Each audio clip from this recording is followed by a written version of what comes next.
Generalnie nie zajmuję się szlifowaniem bursztynów na zlecenie dla innych osób.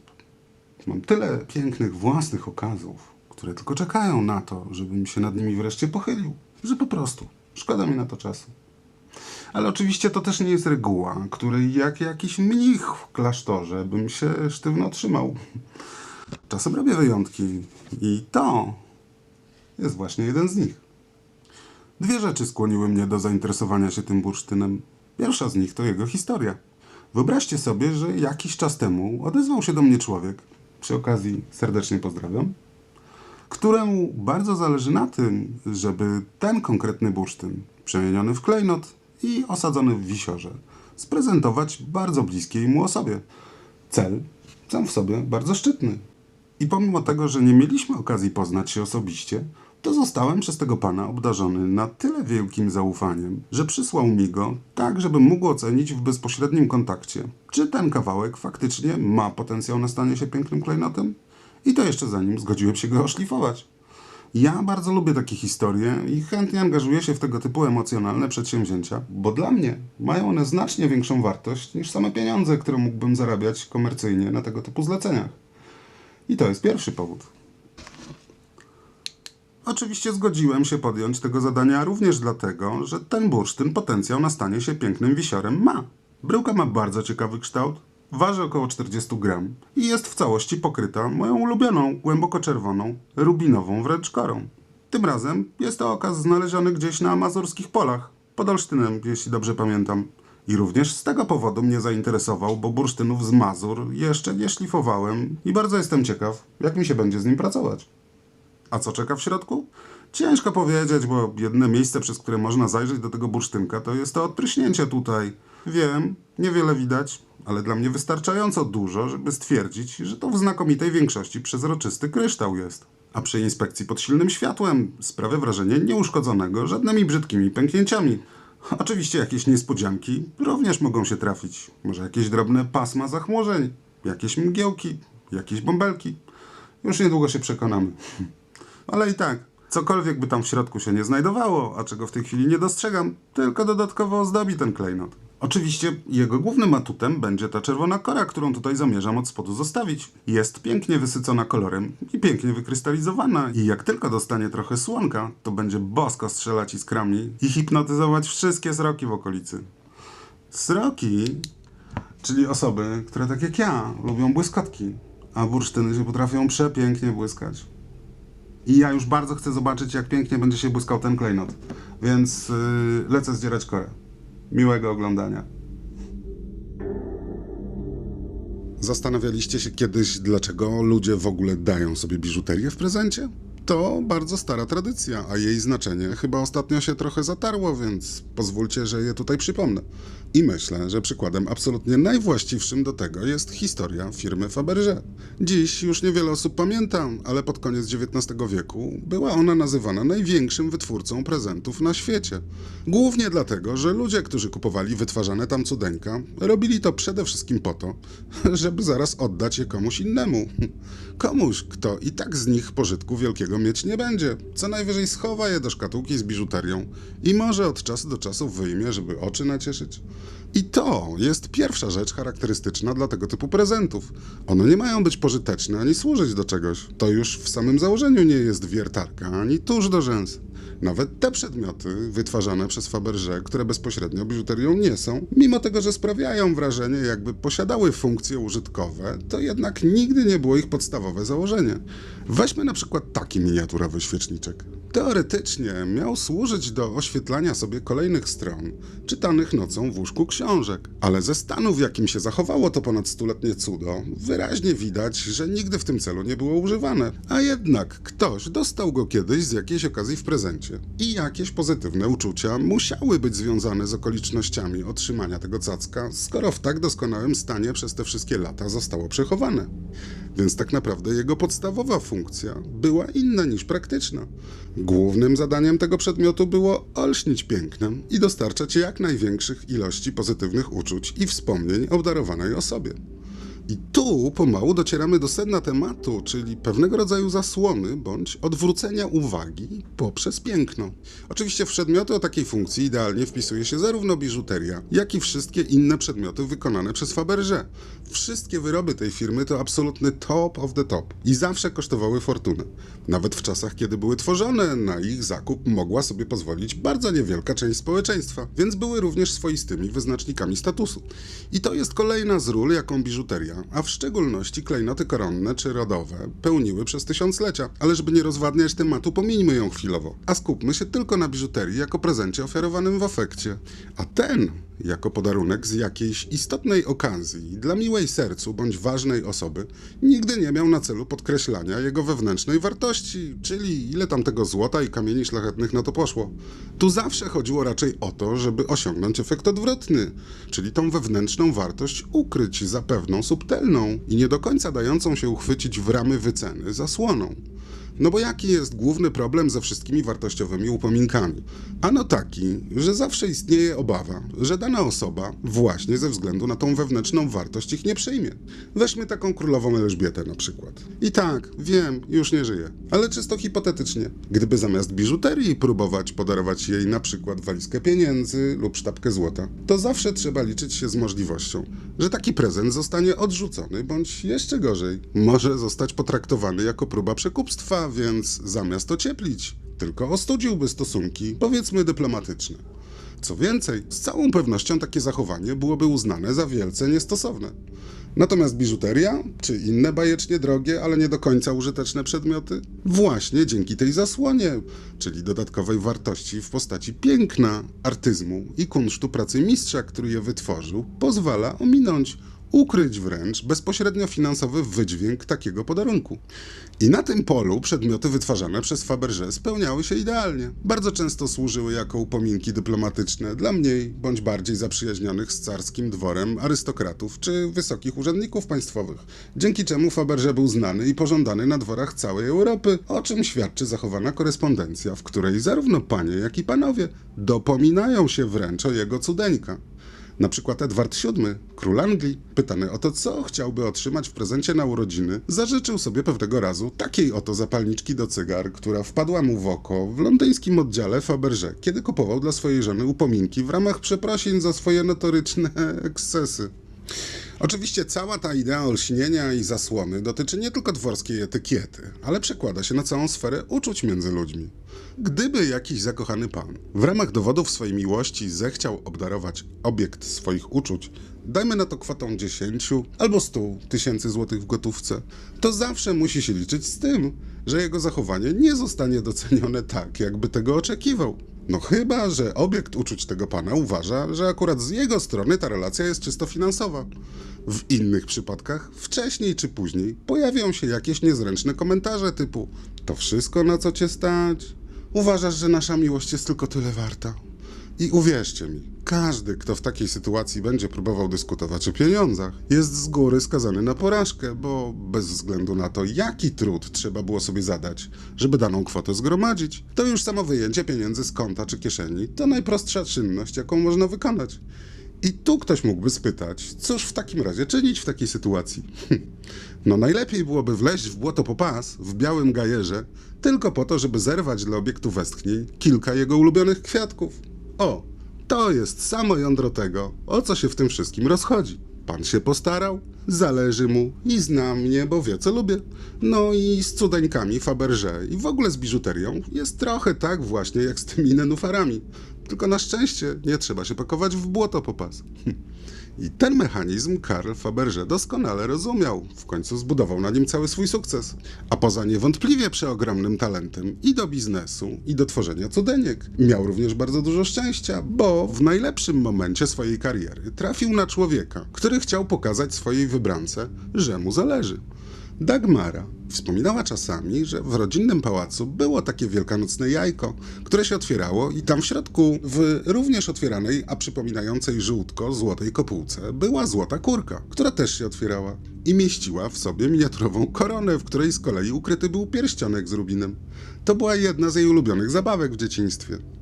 A Aleksander dobrze znał tą historię, a że akurat zbliżała się Wielkanoc, to zamówił podobne jajko u najlepszego złotnika w swoim królestwie, a resztę historii być może już znacie.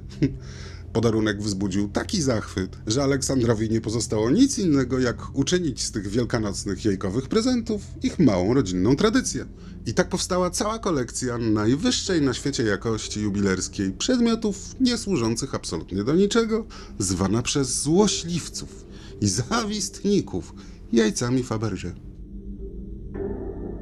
No dobrze, kora zdarta.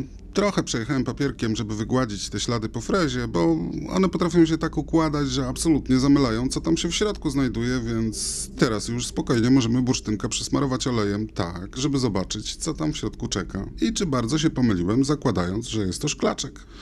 Myślę, że bardzo się nie pomyliłem. Pięknie ta czerwona kora się błyszczy. I bardzo ładnie nam tutaj się jakieś tajemnicze chmurki pojawiają. To wszystko bardzo ciekawy efekt razem daje. Bardzo takie lubię. Oczywiście kanciasty ten bursztyn jeszcze jest, on jeszcze jest przed kształtowaniem. Te wszystkie płaszczyzny, te wszystkie zaoblenia, te wszystkie kanciastości, te wszystkie rogi, to jest coś, co ja będę się chciał tego pozbyć. Będę chciał tutaj jeszcze na pewno popracować nad kształtem, no ale już teraz widać, że jest nad czym. Bardzo zacnie się ten bursztyn prezentuje, już nawet w takiej małej ilości światła. A jak mu się doda trochę więcej tego światła, no to zaczyna się prezentować jeszcze ciekawiej. Bardzo pięknie. Bardzo pięknie się ta kora błyszczy i bardzo piękne efekty optyczne, myślę, można w tym bursztynie osiągnąć. Jak się popracuje troszeczkę jeszcze nad tymi wszystkimi krzywiznami, żeby tu było więcej tego wszystkiego krzywego, a mniej prostego. Mniej kanciastości, mniej prostych powierzchni, a więcej krzywizn. Natomiast to, co jest jeszcze bardzo ciekawe, uważam, to fakt, że ten bursztynek bardzo pięknie się prezentuje, jak dostanie światełko z boku. Jak widzicie, pojawiają się w nim takie fantomowe chmury, które dodatkowo z tą całą korą błyszczącą od spodu tworzą bardzo piękny trójwymiarowy krajobraz. Bardzo fajny bursztyn. Moje ulubione zestawienie, więc bardzo się cieszę, że do mnie trafił i tak jak myślałem, te wszystkie rzeczy, które tam w środku się skrywają, tylko pięknie dopowiadają historię tej kory na dnie. Śliczny. Bardzo mi się podoba, jak ten bursztyn się prezentuje, jeśli chodzi o wnętrze. Bardzo jestem zadowolony z tego, w jaki sposób ta pięknie wykrystalizowana kora nam tutaj łapie światło. Oczywiście jeszcze widzę niedociągnięcia, jeśli chodzi o kształt. Nie wszędzie też udało mi się zedrzeć korę do końca. Widzę, że są jeszcze przebarwienia, z którymi też muszę powalczyć, ale to już będę walczył papierem. Tak samo z tymi krzywiznami. Mi bardzo zależy na tym, żeby te obłości były jak najszersze. Żeby dawały jak największy efekt optyczny, to muszą być jak najszersze. Sam kształt z grubsza myślę, że zostanie. Rozważałem ewentualnie, żeby tą stronę jeszcze mocniej zetrzeć, bo tutaj mamy takie dosyć widoczne jeszcze zagłębienie. To nie jest pęknięcie, tylko to jest wgłębienie w bursztynie z zostawioną resztką kory. Ale jeszcze nie wiem, bo w tej chwili mam tak, że nie przeszkadza mi to czasami, a czasami mi to przeszkadza. Więc z tą decyzją jeszcze będę się chciał przespać, bo widząc, co to zaoblenie potrafi wyprawiać, to będę chciał je jak najbardziej poszerzyć. No i tyle, jeśli chodzi o przód. Natomiast jeśli chodzi o tył, to już sobie wrócimy do światła zwykłego, roboczego. Tył, jak widzicie, jest mocno kostropaty. Taki szorstki, chropawy, średnio miły w dotyku. I te kostropatości będą bardzo niewygodnie się nosić w biżuterii i może się okazać, że na przykład o jakieś ubrania będą się zahaczać. Jakiś sweter, gdyby to miał być włochaty czy coś. Więc to na pewno jeszcze będę papierkiem delikatnie przecierał, bo nie chodzi mi o to, żeby tą korę zetrzeć, tylko spowodować, żeby ona była gładka, na tyle, na ile się da. Śliska w dotyku, tak, żeby ten bursztyn... Nie wiem, jaki będzie projekt wisiora, to już nie ode mnie zależy, ale gdyby miało być tak, że spód kamienia jest odkryty, tak żeby mógł sobie spokojnie dotykać na przykład ciała, to będzie to znacznie przyjemniejsze w dotyku, jeżeli to zostanie wygładzone delikatnie. Oczywiście przetarcie delikatne tej kory nie powinno wiele zmienić z tego, co widzimy w środku. Dla tych, którzy się zastanawiali, dlaczego nie zdecydowałem się na zdarcie kory z tej strony, skoro tak lubię obłości i krzywizny, i uczynienie z tej części przodu tego kamienia, to muszę powiedzieć, że obawiałem się, że tutaj wewnątrz mogę spodziewać się jakichś pęknięć, jakichś wżerów, być może jakichś inkluzji, które musiałbym wtedy zetrzeć tak głęboko, jak się da. A biorąc pod uwagę, jak głęboko w ten kamień wchodzi to zagłębienie, to obawiałem się, że to mogłoby nadwyrężyć całą jego strukturę, więc zdecydowałem się na takie rozwiązanie i w tym momencie absolutnie nie żałuję. Uważam, że to była dobra decyzja. No dobrze, lecę zmywać ten olej. Wracamy do miseczki z wodą, tym razem papier, 220 gradacja i jedziemy. I będziemy jechać tak długo, aż nam się to wszystko na tyle spodoba, że już nie będziemy chcieli jechać dalej. A co do samej pracy z tym mazurskim okazem, to muszę przyznać, że pracuje mi się z nim bardzo miło. Jeśli chodzi o różnice, to uważam, że jest zdecydowanie bardziej miękki niż bursztyny usteckie. Być może gdzieś tam na poziomie tak jak bursztyny z Mierzei, jeśli chodzi o twardość przy pracy. Może trochę twardszy odrobinę. Może bardziej jak bursztyny spod Bydgoszczy, z którymi miałem już okazję pracować. I to miałoby sens, bo i to materiał wyrwany z pierwotnych złóż i rozwleczony przez lodowce. Ale też różni się zapachem, bo te bursztyny z Mierzei mają taki... Znaczy, wszystkie bursztyny pachną żywicznie oczywiście. I to muszę powiedzieć na początku, że taki to jest zapach zbliżony najbardziej do zapachu rozgrzanego letnim słońcem sosnowego lasu. I ten zapach się wydziela nawet przy pracy na zimno. Tak jak ja szlifuję w letniej wodzie papierkiem, to cały czas jestem nim otoczony. I uwierzcie, nie trzeba wiele wyobraźni, żeby się poczuć jak w tym starożytnym eoceńskim lesie sprzed 40 milionów lat, który te bursztyny zrodził. Bardzo przyjemne, medytacyjno-wyciszające, antystresowe zajęcie. Polecam wszystkim. A wracając do zapachu, to ten żywiczny akord w bursztynach z Mierzei jest zdominowany przez taką dosyć ciężką, piżmowo-kadzidlaną nutę. Te bursztyny usteckie z kolei bardziej taką świeżością, lekkością pachną. Do tego żywicznego akordu dochodzi jakiś taki zapach letni, obsypanej kwieciem łąki najczęściej. Natomiast ten, mazurski, ma jakiś taki zapach pośredni. Nie jest tak ciężki, piżmowy, kadzidlany jak te bursztyny z Mierzei, ale też nie ma tej lekkości w sobie tyle, co te bursztyny z Ustki. I nie mówię tego tutaj po to, żeby w jakiś sposób wartościować pod względem zapachu, bo pierwsza sprawa, że co kto lubi. Mówię to tylko dlatego, że zdecydowanie czuję tą różnicę w zapachu, tak? I tak mi się to przedstawia. Podoba mi się praca z bursztynami mazurskimi. Jak mi się jeszcze jakieś okazy trafią? Raczej nie odmówię. No i tak jak widać na załączonym obrazku, historia tego bursztynka to najlepszy przykład na to, że każde piękno ma swoją cenę. W tym przypadku ceną za osiągnięcie tak ślicznych krzywizn i tak pięknego kształtu była połowa wagi tego bursztynu, bo początkowo ważył prawie 40, a w tej chwili waży już tylko 20 gram z kawałeczkiem. Ale wiele więcej się już tutaj waga nie zmieni, bo kształtowanie w tym momencie zakończyłem. Uważam, że te kształty, które udało mi się osiągnąć, są super. Bardzo mi się podobają. Bardzo mi się podoba to, w jaki sposób w tej chwili już światło wpada do tego bursztynka, w jaki sposób w nim krąży. Jak ładnie te wszystkie krzywizny reagują na światło, to już teraz widać nawet, jak ten bursztyn przezroczysty nie jest. Ale specjalnie go nie smarowałem olejem tym razem, właśnie dlatego, żeby móc spokojnie obejrzeć wszystkie te powierzchnie. Gdybym posmarował olejem, to widziałbym doskonale, co jest w środku, ale już jak wyglądają same te powierzchnie, to już nie bardzo dałoby się zauważyć i dlatego w tej chwili ta inspekcja przebiega na absolutnym macie, bo bardziej mnie interesuje to, co jest na zewnątrz. Co jest w środku już mniej więcej wiem. Absolutny kosmos. Bursztyn ma przynajmniej 2 twarze i w zależności od tego, w której porze dnia czy wieczoru będzie noszony i jakim światłem zostanie oświetlony, to zupełnie inną twarz swoją będzie pokazywał. I to też uważam, że jest super. Także na chwilę obecną bursztyn wygląda właśnie w ten sposób i jeżeli chodzi o kształt, to tutaj się już wiele nie zmieni. Natomiast to, co się zmieni na pewno, to jakość wypolerowania i przezroczystość tej powierzchni. I tym właśnie w tym momencie zamierzam się zająć, także wracam do miski z wodą i papierów. Aha, jeszcze jedna rzecz. Tak jak mówiłem wcześniej, również od spodu postanowiłem przetrzeć ten bursztynek lekko i też dzięki temu stał się miły w dotyku w każdym miejscu. Nigdzie nie haczy już pod palcem, nie ma żadnych ostrych, wystających kantów, więc o żadną bluzkę, żaden łańcuszek, żaden sweter się nie zahaczy i nie zadrze żadnego swetra, ani żadnej bluzki. Natomiast w żaden sposób to też nie zmieniło ani jasności tego bursztynu, ani w żaden sposób nie wpłynęło też na jakość krystalizacji, które tam w tej czerwonej korze występują. One dalej się przepięknie błyszczą, co już za chwilę będziecie mogli zobaczyć. Jak tylko skończę poler, to już jest naprawdę chwil parę. Nawet nie będę go teraz smarował olejem, bo szkoda naszego czasu. Jedziemy z tym koksem. Wjeżdżamy na papiery, potem na szmatę, a potem zrobimy sobie ucztę dla oczu, bo uwierzcie mi, jest się czym zachwycać. Wróćmy sobie teraz do Karla Fabergé, bo zostało nam jeszcze kilka spraw do wyjaśnienia. Po pierwsze, warto zaznaczyć, że pomimo tego, że największym odbiorcą jego arcydzieł pod koniec XIX wieku był carski dwór, to sama firma miała już wtedy charakter raczej międzynarodowy i tylko dzięki rozbudowanej sieci dystrybucji i filiom na terenie całej Europy mogła po rewolucji październikowej się z Rosji wynieść i mimo wszystko przetrwać do dziś. Sam Karl zresztą też Rosjaninem nie był. Pochodził z rodziny, jakby to powiedzieć, gdyby był kotem, to weterynarz zapewne wpisałby mu w papiery, że to rasa europejska mieszana jest. No bo tak. Dziadek Karla od strony ojca był Francuzem, ale urodził się w Świeciu nad Odrą, bo jego przodkowie musieli uciekać z Francji przed pogromami religijnymi.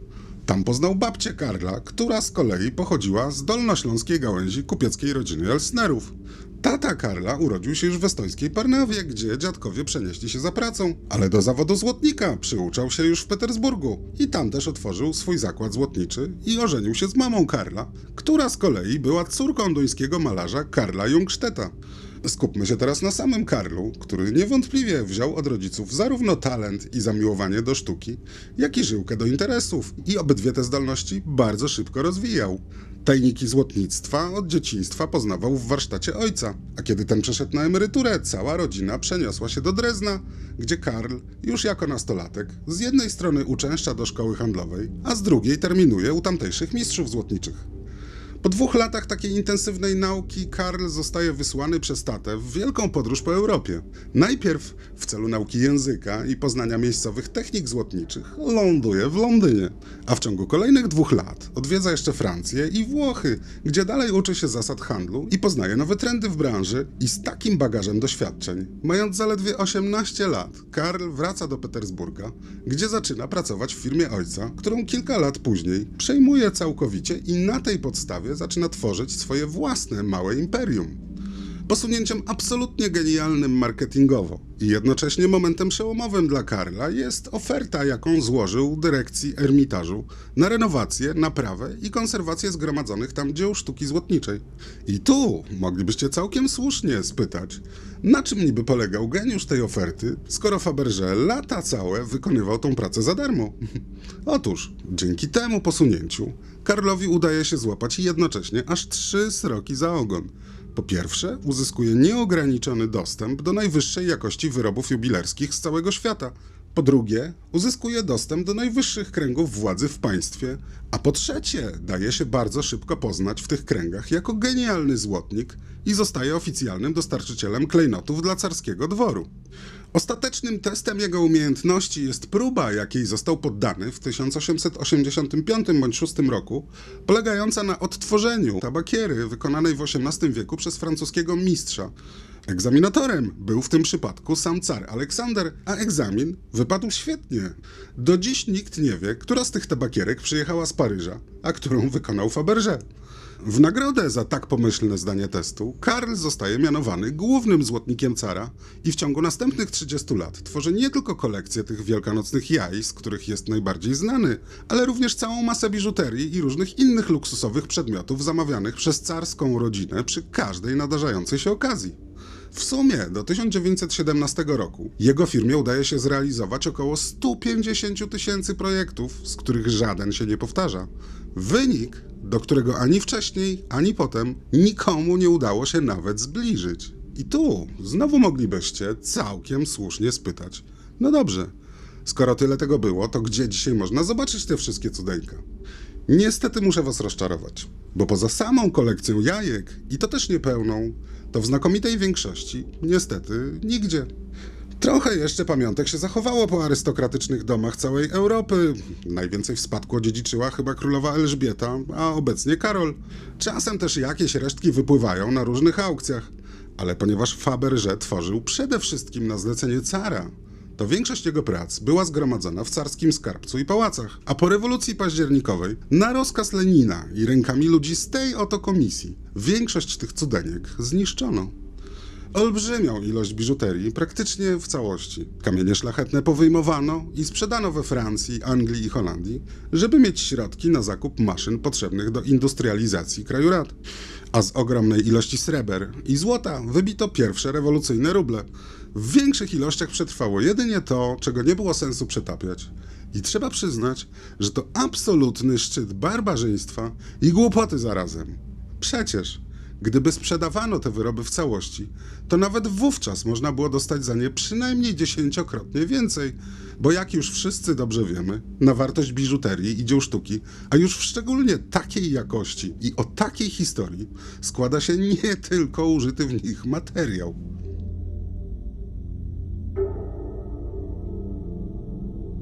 Ależ ten bursztynek się rwie do tego, żeby zacząć wam opowiadać tę historię, którą on tam w środku skrywa. Tak do końca, tego w tym świetle jeszcze nie widać. Ale ta inspekcja nie ma na celu zagłębiania się w tę jego historię, tylko sprawdzenie, czy powierzchnia jest wystarczająco dobrze przygotowana pod poler. I z tego, co widzę, jest bardzo dobrze przygotowana do ostatniej fazy, czyli pracy pastą. Ślicznie te wszystkie powierzchnie łapią światło, bardzo pięknie sobie te refleksy tańczą i pływają na tej powierzchni, a wszystkie rysy są z najwyższej gradacji papieru, więc spokojnie możemy łapać się za szmatę i za pastę i kończyć tę pracę, bo już czas na ucztę dla oczu, która tutaj niewątpliwie na nas czeka. Bosko to się wszystko zapowiada. Dobra, polerujemy to cudo. No i cóż mogę dodać? Tylko tyle, że gratuluję właścicielowi tego bursztynka, bo to wielkie szczęście, że nie trafił na mnie. Dzięki temu faktycznie, jako piękny wisior, będzie mógł czyjś dekolt zdobić. Gdybym ja trafił taki okaz gdzieś przypadkiem do kupienia w surowym stanie i po oszlifowaniu okazałoby się, że w środku czekają takie cuda, to mojej jaskini on by już tak łatwo nie opuścił. Byłby jedną z ozdób mojej kolekcji, bo właśnie takie bursztyny lubię najbardziej. Oczywiście piękne w bursztynach w ogóle jest to, że są tak różne i w tej całej różnorodności za bardzo wiele rzeczy można je kochać. Chińczycy na przykład uwielbiają bursztyny matowo-żółte, w kolorze żółtka, z jajka. To jest jeden z 7 kolorów Buddy według nich, czy coś w tym stylu. Kraje arabskie najwyżej sobie cenią te białe w kolorze kości słoniowej i też mają swoje jakieś powody ku temu. Moja żona z kolei uwielbia te przezroczyste, słoneczne, takie, które w pochmurne dni przypominają jej promyki słońca. I zdecydowanie takie bursztyny były też uwielbiane w starożytnej Grecji i Rzymie. Natomiast dla mnie najpiękniejsze są te czerwone, tajemnicze, które gdzieś tam, jak dostaną trochę światła z odpowiedniej strony, to odpalają jakieś niesamowite krajobrazy. Godzinami mogę się w nie wpatrywać i podróżować po kosmosie bez wychodzenia z domu. Jak kręciłem materiał do ostatniej części filmu, który za chwilę zobaczycie, to czułem się trochę tak, jakbym trafił do jaskini gigantycznego, śpiącego smoka o rubinowych łuskach. Przyświecając sobie jakąś dogasającą latarką, przemykałem bokiem po cichutku, żeby się dostać do wyjścia. Pech chciał, że akurat znajdującego się po drugiej stronie tego metalicznie połyskującego, śpiącego cielska. A on w tym czasie śnił o tym, że lata gdzieś od jednej galaktycznej mgławicy do drugiej. I te jego sny co jakiś czas wymykały mu się spod powiek i snuły mgliście po wnętrzu tej jaskini, co wcale przemykania ukradkiem nie ułatwiało, bo piękne były te jego sny. No i takie mam klimaty, jak się za długo w te czerwone bursztyny wpatruję. Może to i śmieszne, ale jak ktoś z was w młodości czytał Hobbita, to na pewno mnie zrozumie. A jak nie czytaliście, to serdecznie polecam. No i do zobaczenia następnym razem. Wszystkiego dobrego. A teraz już czas na ucztę.